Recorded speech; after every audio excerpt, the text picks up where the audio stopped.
Dah.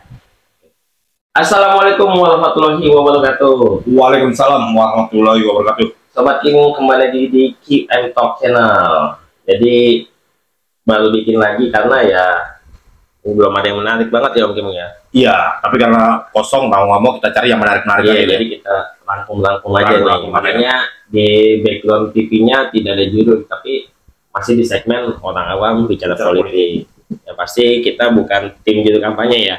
Bukan ya. Jadi cuma obrolan rakyat biasa aja. Kita Ya. orang netral Orang netral. atau orang serius atau ini stinky. Ben dong itu. Oh, Ben. Itu Ben. Itu Ben.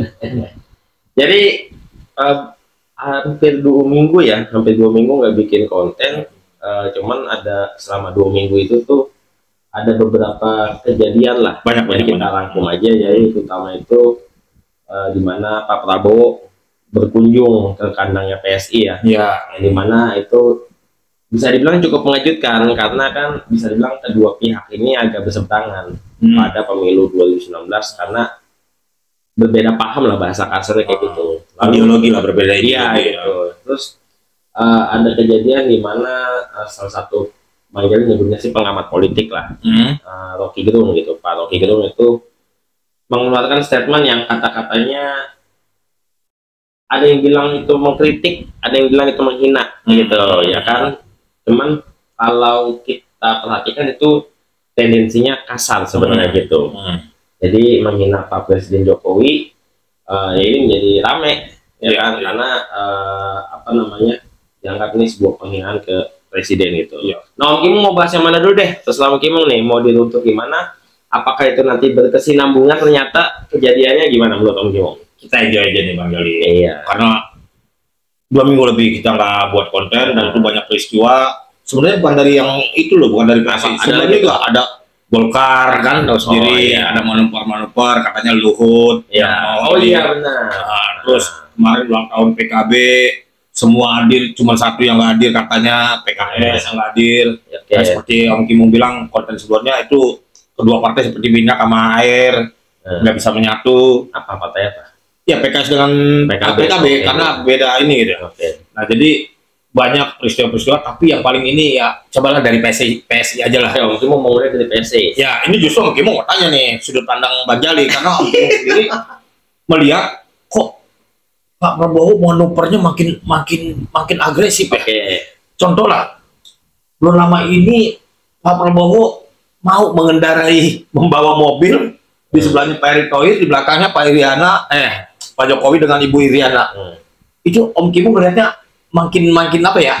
Kok begini banget nih, dalam bahasa kalau orang Perempuan menjilat ya. Iya. Ya mencari ini ya terlalu. Cari muka. Ya cari mukanya terlalu. Kalau Om Kimung sih lebih dia maksudnya lebih berwibawa kalau misalnya yang bawa tetap Pak Pres, Pak Prabowo-nya di belakang dengan Pak Jokowi di sampingnya dengan Pak Erick Thohir, mungkin itu lebih elegan gitu, lebih ini. Banyak peristiwa-peristiwa. Nah yang kaget itu yang kemarin tuh PSI kok disambangin atau didatangi sama Pak Prabowo. Padahal PSI kan partai yang nggak dianggap juga sih untuk saat ini ya. Kali kedepannya nggak tahu untuk saat ini ya.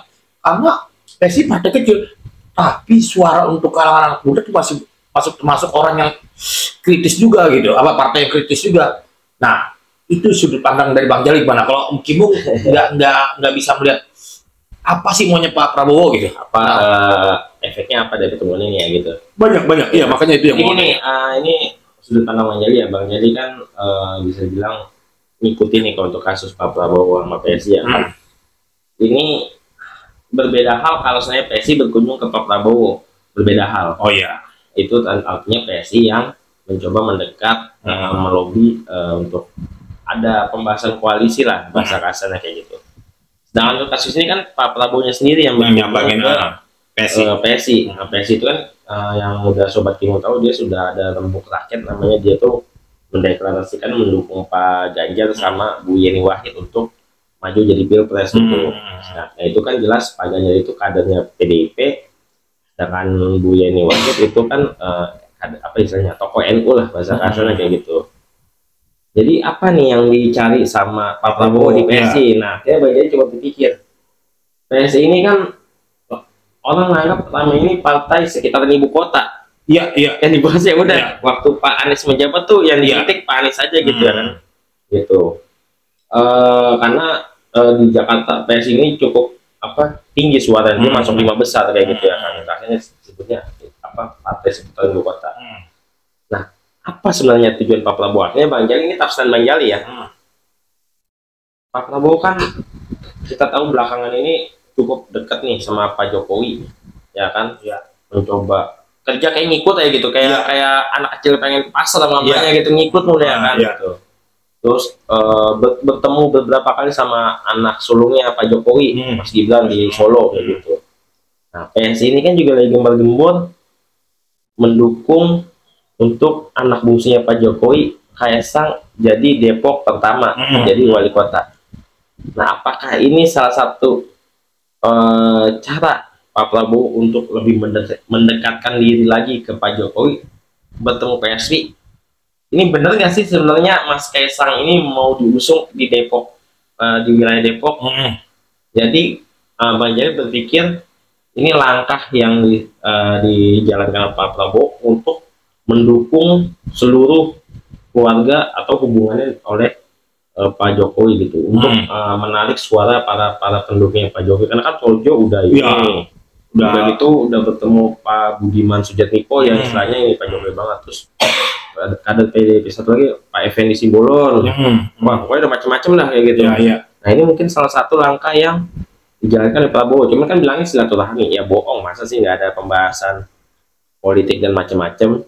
Ya, silaturahmi gitu. Sekarang banyak bohongnya, silaturahmi ada maksudnya gitu ya, nggak murni gitu. Iya gitu. Nah, terus tapi pertemuan ini dampaknya justru lebih negatif ke PSI-nya menurut Bang Jali, karena beberapa kader kecewa dan bahkan ada yang mengundurkan diri keluar gitu. Salah satunya Guntur Romli yang dia ketua Ganjar yang Spartan gitu. Jadi ya terjadi gejolak juga di kubu PSI-nya kayak gitu. Ini sebenarnya PSI mau kemana? Apa udah mulai pragmatis, udah nggak idealis lagi cara berpolitiknya kan? Atau bagaimana? Atau karena dikecewakan sama PDIP yang bisa dibilang tidak dianggap koalisnya atau mandek? Nah, itu yang jadi pertemuan itu yang bikin rugi ya saat ini itu PSI sih menurut Bang Jali. Ya ini kalau menurut Ogi mungkin tahu ya tanggapan Bang Jali ya. Ini kan partai masih benar-benar bayi, ini masih muda, masih muda. Harusnya beberapa kadernya nggak harus baperan dulu, kan bisa tahu nih dia mau kemana nih arah tujuan. Kecuali PSI yang nyambangin Prabowo, nah bisa jadi dong. Itu bisa jadi lah, kita marah ke arah mana. Tapi kan ini enggak, Pak Prabowo yang menghadiri ini. Bisa jadi Pak Prabowo sedang menggoda nih. Karena kan PSI kan dari dulu militer banget dukung Pak Jokowi. Tapi sama PDIP nggak pernah dianggap nih. Ini sama sekali partai nggak pernah dianggap sama PDIP. Mau lu ikut gua boleh, nggak boleh, terserah. Ya mungkin aja Pak Prabowo ini sedang menggoda nih. Sedang menggoda bahwa PSI, lu nggak dilihat loh Bang Sono. Kalau sama gua masih bisa lu datengin. Partai sebesar Pak Prabowo yang mimpin Gerindra itu nggak mungkin lah kalau nggak ada niat tertentu untuk mencari simpatisan partai-partai yang guram-guram ini. Next juga akan cari lagi partai yang kalau nggak salah PBB udah masuk. PBB udah masuk kan berarti dia dari partai yang kecil tapi dapat gitu. Nah ini kalau menurut Bang Jali apakah mungkin seperti itu Pak Prabowo sedang menggoda PSI dan partai-partai kecil lainnya? Sebenarnya bukan menggoda ke PSI-nya ya. Ini untuk lebih menggait para pendukung Pak Jokowi-nya. PSI kan salah satunya. Ya kan gitu. Ini lebih supaya Pak Prabowo ini lebih diminatin sama tim atau para pendukung Pak Jokowi sebelumnya kayak gitu. Nyari simpatik lah suara kayak gitu, karena arahnya trennya masih terus naik nih. Sampai sekarang tuh Pak Prabowo naik terus. Naik terus ya. Justru Ganjar sedang stuck nih. Karena belum ada pergerakan ini gitu. Cuman kan turning point-nya itu nanti entah pas Pak Jokowi kodenya gimana. Pak Jokowi ini sebenarnya masih ngebiarin aja semua. Tapi Bang Jali, ini kita ngobrol santai aja ya. Setelah PSI ini ada peristiwa RG. Oke dulu. Itu kayaknya Pak Prabowo kan sempat diam aja kan? Sempat nggak ada komen segala macam. belakangan ini 1-2 hari yang lalu kalau nggak salah itu ada komen, tapi komen ini komen nggak keras, komen adem, karena memang deklarasinya kan kalau menterinya Pak Prabowo waktu itu. Itu kan 2019. Jadi ya. Kan 2019. Ya kan nggak jadi. Nah ini Pak Prabowo kan yang ngeri-ngeri sedap untuk frontal dengan Rocky Gerung, lain dengan Pak Muldoko. Pak Muldoko sampai pasang badan loh, sampai pasang badan. Nah ini bisa jadi elektabilitasnya Pak Prabowo apakah mungkin akan tergerus karena belakang hari ini kalau Om Kim mesti lihatnya, Om Kim ini kan kemarin udah bilang kan kalau mau nyali arah sinyal Om Kim ke Pak Prabowo kan, tapi dengan beberapa peristiwa, dengan membawa mobil, dengan ini dan statement terakhir dengan Rocky Gerung adem-adem aja nggak keras, mungkin bisa jadi nggak elektabilitasnya Pak Prabowo makin turun. Termasuk Om Kim nih, Pak Prabowo, Om Kim termasuk kecewa. Sekali lagi Om Kim kecewa dengan tindakan Pak Prabowo. Om Kim kemarin sempat salut lah, tapi hari ini Pak Prabowo Om Kim bilang militer yang takut, harusnya keras dengan Pak Rocky Gerung. Karena apa ini? Ini sudah menghina Pak Presiden kita. Seperti itu Bang Eli. Nah ini mungkin ya salah satu contoh, maaf ya mungkin salah satu contoh di mana masyarakat Indonesia itu kurang lihat rekam jejak secara menyeluruh gitu. Pak Prabowo ini kan kita tahu saat bersaing sama Pak Jokowi di 2014 di 2019 itu nyatanya itu bukan nyerang gagasan atau apa gitu. Nyatanya udah sampai anak PKI segala macam komunis ya kan, bahkan Pak Prabowo dianggap di 2019 tuh mendukung kubu intoleran. Bahkan Pak Prabowo ada statement demi meraih suara kalangan FPI saat itu bahkan berkata dia akan menyebut Habib Rizik di Mekah jika dia menjadi presiden. Itu bahkan pesawat pribadi gitu. Artinya itu tujuannya adalah supaya mendapatkan simpatisan dari para pendukung FPI ini gitu. Nah ini tiba-tiba kan berubah arah kayak gitu ya kan gitu. Jadi strateginya ini sebenarnya sama. Dia menggait siapa yang bisa digait-gait yang peluang paling tinggi gitu. Nah kebetulan sekarang ini ya dari kubu Pak Jokowi.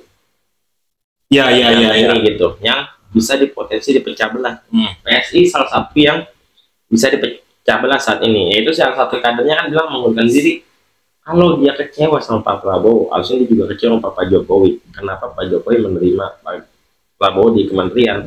Harusnya dia dari saat itu kadernya yang Guntur Romli itu harusnya dari awal saat Pak Jokowi memilih Pak Prabowo jadi menteri, kenapa pas berkunjung dong jadi kecewa gitu. Jadi ada hal-hal yang dimana terlalu sensitif, terlalu cepat ambil keputusan lah. Makanya itu Om Kim nggak kaget kalau memang benar ya. Keputusan dari Guntur Romli ini adalah menurut Om Kim, menurut Om Kim salah. Karena apa? Ini kan bukan PSI yang ngambil keputusan. Ini Pak Prabowo. Apakah dia nih bisa jadi orang politik? Apakah dia mau cari simpatisan nih? Bahwa gue benar-benar dukung Pak Ganjar loh. Pak Jokowi, ayo dong. Ini aja dengan begini aja saya kecewa nih. Next, saya tidak akan dukung. Jadi soalnya pengen mau ekspos diri juga. Hati-hati loh Pak Jokowi, gitu loh. Seperti itu kan kalau mungkin cara berpolitiknya terlalu idealis kan, sedangkan politik kan begitu cair kan ngaretnya apa seperti karet elastis ikut. Jadi ini ya tiap kader punya pendapat masing-masing, silakan lah gitu ya. Tapi nggak boleh sampai ambil keputusan itulah. Itu mah internal PSI sebenarnya enak kan aja saudara kita yang ngomong yang lebih tahu ya. Orang partai yang mau diskusi di sini ayolah. Nah untuk Prabowo sendiri jujur makin kesini tuh makin kelihatan strategi kuda troyanya sih menurut Bang Jali. Jadi dia benar-benar menyerang dari dalam untuk meraih suara kayak gitu. Iya. Resikonya adalah jika ini tidak berhasil, tahu nggak apa yang Bang Jali pikirin? Pak Prabowo justru bisa bergabung sama Pak Anies. Iya, bisa. Tapi kalau Pak Prabowo berhasil menurunkan egonya, dan kalau bilang ini ya Pak Prabowo bakal Bang Jali bilang negarawan kalau dia bersedia bergabung sama Pak Ganjar. Kalau Bang Jali sesuai beberapa video sebelumnya Bang Jali bilang Pak Prabowo tuh kalau head to head sama Pak Ganjar, Bang Jali akan pasti kalah. Kalau dia pengen bahasa kasar pengen punya nama ya. Orang kalau udah kaya nyari apa sih, nyari nama kan Iya. gitu. Cuman bisanya ya sebatas wakil menurut Bang Jali gitu. Nah potensi ini masih ada menurut Bang Jali. Dan potensi Pak Prabowo kalau dengan ambisinya pengen capres, ini bakal lompat ke kubu perubahan. Ya. Dan Anies jadi orang nomor 2. Bisa jadi. Ya makanya politik itu selalu bergerak. Bisa jadi juga. Ini Om Kim mulai cair nih pemikirannya nih. Kemarin-kemarin kan Om Kim masih kekeh bahwa ada clash antara Pak Jokowi dengan Bu Mega kan. Tapi belakangan hari ini makin kelihatan ya. Makin kelihatan contohnya. Kayaknya Pak Jokowi sedang menarik Pak Prabowo pelan-pelan. Karena kan ini belum ketemu moodnya. Pak Prabowo kan ambisi juga nih. Nah, kayaknya sih seolah-olah dibiarkan Pak Jokowi biar Pak Prabowo lunak, artinya biar menjadi wakilnya Pak Ganjar gitu. Nah, tapi ini kan politik terus bergerak nih. Kejadian Rocky Gerung kemarin, Om Kim udah kan berpikir, apakah ini ada campur tangannya Pak Prabowo? Iya. Bisa jadi daripada gua udah bergerak, coba lu lempar dah. Iya. Ntar gua main di belakang. Kan kita nggak tahu nih. Karena sampai sekarang ini kan nggak ada action dari Pak Prabowo tentang Rocky Gerung, gitu kan? Nah, sedangkan Rocky Gerung ini ya Pak Presiden juga nggak mau gugah karena kan delik aduan, karena mesti orang yang bersangkutan. Nah ini ada apa gitu? Kenapa kok pembiaran? Bang Jali, kata bajingan tolol itu pembelaan Bang Rocky ya bilang katanya itu biasa. Padahal itu orang Indonesia tahu bajingan itu udah bentuk ini ya, kata yang keras gitu. Ngatain tolol aja udah. Ya kasar itu gitu loh. Jadi Om Kim sampai sempat kaget. Di dunia aja Pak Presiden kita dihargai, kok kita bangsa sendiri sampai mentolol-tolol kan. Taruhlah Pak Jokowi misalnya benar-benar tolol, kok bisa mimpin? Ada siapa? Belum tentu bisa gitu loh. Jadi ini yang pola pikirnya. Yuk, Sobat Timo, kalau mau bernegara yang baik, udahlah, jangan benci banget, jangan sayang banget. Jadi netral aja berpikirnya. Om Kim salut dulu dengan Rocky Gerung. Saya pikirnya benar-benar ini, tapi kata-katanya itu yang Om Kim nggak habis pikir gitu. Ya kalau Bang Jali nggak mau nana soal Rocky Gerung ya. Rocky Gerung tuh pintar. Iya. Cuman dia ada kepentingan. Iya. Orang semua itu ada kepentingan, bahasa bisa diatur. Dan bahkan kan katanya Rocky Gerung ini dibilang orang cendana lah, ada yang beberapa. Ada kan. Ya masa lalunya ya kan seperti apa itu ada ini, cuman kan kita nggak tahu isi hati seseorang, kita paling nggak tahu gitu. Jadi ya lepas dari itu intinya dari secara bahasa ini seandainya tidak disuruh ini artinya ada wujud kefrustasian Rocky Gerung. Artinya dia tidak mendapatkan apa ya tempatnya atau posisi yang jadi gini di Indonesia nih unik nih Bang Media. Pada saat dia berada di pemerintahan, dia anteng aja. Pada saat dia di luar, dia ngoceh aja nggak keluar. Banyak contohnya. Ya itu banyak. Ya kita bisa sebutin banyak. Dan ini kalau begini terus caranya, itu akan berputar terus. Misalnya sekarang lagi masanya orang bilang nyebut Soekarnois lah. Dulu kan Soeharto segala macam. Kan begini nih berputar sampai kapan begini? Akan terus memaki dan menjelek, memuji. Itu selalu ada. Nah ini yang fatal kalau menurut Om Kim, bernegara ini yang salah. Lanjut gak ya? Tunggu aja di part 2.